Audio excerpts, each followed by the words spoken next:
एक बार एक याचक युधिष्ठिर के पास गया। युधिष्ठिर महाराज ने कहा कि भाई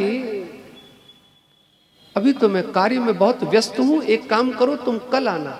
और जैसे ही महाराज युधिष्ठिर ने कहा कि तुम कल आना, इतने में पास में खड़े हुए भीम भैया ने शंख उठाया और विजय शंख फूंक दिया। सारे भाई दौड़ पड़े और सबने पूछ लिया कि भीम भाई ये आपने शंख क्यों बजाया। भीम कहते कि ये शंख मैंने इसीलिए बजाया कि मेरे बड़े भाई युधिष्ठिर ने मौत को जीत लिया है। तो कहा महाराज कैसे? तो कहा कि एक याचक इनके पास अभी मेरे सामने आया था, इन्होंने कहा कल आना, मैं तुम्हें कल दूंगा। इसका मतलब यह है कि मेरे भाई को पता है कि वो कल तक जीवित रहेगा। युधिष्ठिर महाराज बहुत शर्मिंदा हुए, मुझसे बहुत बड़ी गलती हो गई। दौड़ के गए महाराज उस याचक को बुला लाए। कल किसने देखा? एक क्षण में क्या बदल जाए महाराज कौन जानता है। आज ये प्रहलाद कहता है कि कौमार आचरित प्राज्ञौ, कुमार अवस्था से ही भगवान का भजन करना चाहिए। क्यों? दुर्लभम मानुषम जन्म तदप ध्रुवमर्थदम। ये मनुष्य का जन्म बहुत दुर्लभ है और मृत्यु कब होनी है ये किसी को नहीं पता है। और मृत्यु रूपी माला वो सत्य है महाराज कि जरूर कंठ में पड़ेगी, मौत जरूर आएगी। इसलिए हे मेरे मित्रों, भगवान के भक्त बन जाओ। हिरण्यकश्यप ने बुलाया और प्रहलाद से पूछा कि बेटा बताओ तुम्हारी पढ़ाई कैसी चल रही है। मुस्कुराता हुआ प्रहलाद कहता कि पिताजी इतनी बहुत अच्छी पढ़ाई चल रही है कि अगर आप भी वो सबक सीख लेंगे तो आनंद आ जाएगा। अच्छा बेटा तो सुनाओ। कि प्रहलाद कहने लगे श्रवणं कीर्तनं विष्णो स्मरणं पादसेवनं अर्चनं वंदनं दास्यं सक्षम आत्मनिवेदनम्। हे पिताजी बहुत सुंदर सबक याद करके आया हूं। अच्छा बेटा सुनाओ। श्रवणम कीर्तनम विष्णु स्मरणम पाद सेवनम अर्चनम वंदनम दास्यम सक्षम आत्मनिवेदनम। जो अपने जीवन में इसको उतार लेगा हे पिताजी, निश्चित रूप से वो संसार से तर जाएगा। क्या? श्रवणम कीर्तनम, सबसे पहले भगवान का गान सुने, भगवान की कथा सुने। श्रवणम सुनेगा तो कीर्तन करेगा, तत्पश्चात भगवान का कीर्तन करे। भगवान को गुणानुवाद सुना, तत्क्षण ही महाराज भगवान चरणों में प्रेम लग जाएगा। श्रवणम कीर्तनम विष्णु स्मरणम पाद सेवनम, और जिसका कीर्तन करे महाराज उसका स्मरण करे। अर्चनम, भगवान की अर्चना करे, वंदना करे, दास भाव से झुक झुक कर प्रणाम करे। आत्मनिवेदनम, और ऐसा भगवान का भक्त बन जाए कि महाराज आत्मसमर्पण कर दे। भगवान कहते हैं कि अर्जुन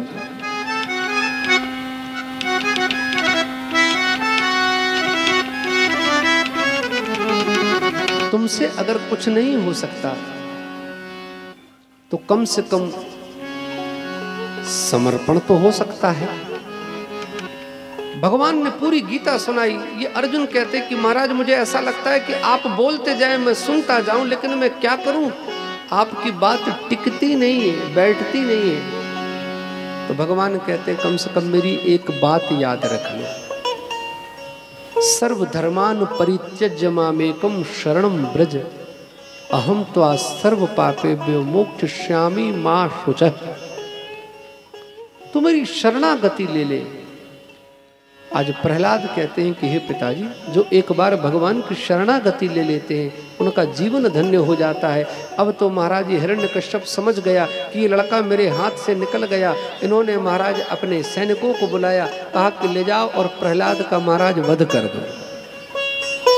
बड़े बड़े पर्वतों से फेंकाया गया, समुद्र में डुबाया गया, कई कई दिनों तक भूखा रखा गया, जहरीले सर्पों के पास भेजा गया। लेकिन महाराज जिसे वो राखे उसे कौन चाखे। होलिका को बुलाया महाराज, होलिका महारानी जल गई, प्रहलाद भैया बच गए। क्रोध में तमतमाता हुआ हिरण्यकश्यप ने खींच ली तलवार और सभा के मध्य में खड़ा करके कहने लगा कि बुला विष्णु को, कहां है तेरा नारायण, मैं देखना चाहता हूं। आज नहीं, इसी तलवार से मैं तेरा यहीं वध कर दूंगा। मुस्कुराता हुआ ये प्रहलाद कहता है कि पिताजी, लगता है आपको मोतिया बिंद हो गया है, आपको नारायण दिखाई नहीं दे रहा। अरे इस खम्भ में मेरा ठाकुर मुस्कुरा रहा है। और जैसे ही कहा कि इस खम्भ में मेरा ठाकुर मुस्कुरा रहा है, हिरण्यकश्यप क्रोध में तमतमाता हुआ महाराज तलवार फेंक के जैसे ही मुष्टिका का प्रहार किया, खम्भ से अट्टहास करते हुए नरसिंह भगवान प्रकट हो गए। बोलिए नरसिंह भगवान की। एक क्षण में ही महाराज इसकी आंखें बंद हो गई। हिरण्यकश्यप की पलक झपकते ही भगवान ने इस पापी को पकड़ लिया और अपनी जंघाओं पे लिटा के महाराज गहरी पे जाके खड़े हो गए। नरसिंह भगवान कहते कि हिरण्यकश्यप याद कर,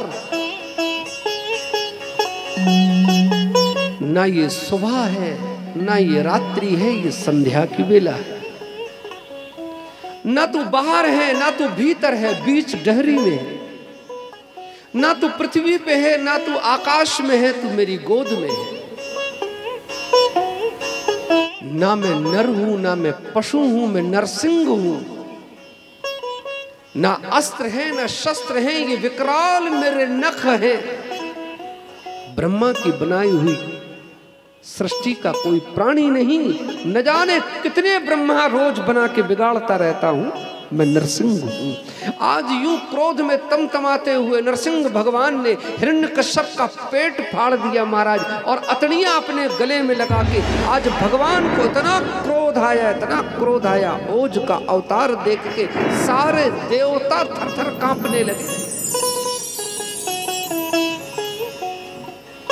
अब महाराज भगवान शांत कैसे हो? लक्ष्मी जी को बुलाया,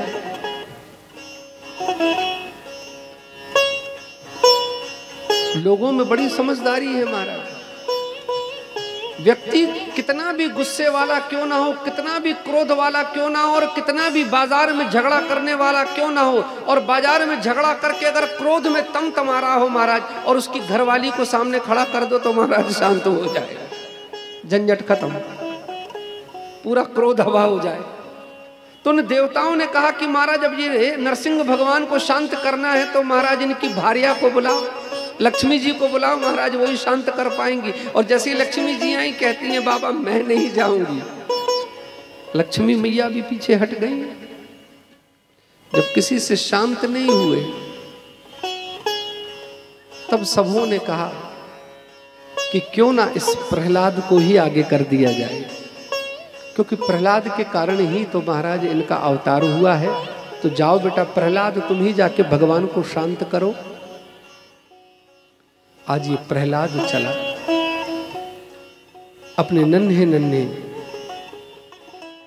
हाथों को जोड़ते बड़े मधुर स्वर में भगवान की स्तुति गाने लगा। ब्रह्मादय सुरगणा मुनयोऽथ सिद्धा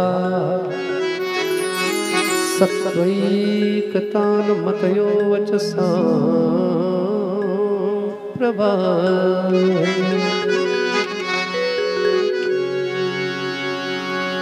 पुरुगुण धुना पिपिप्रु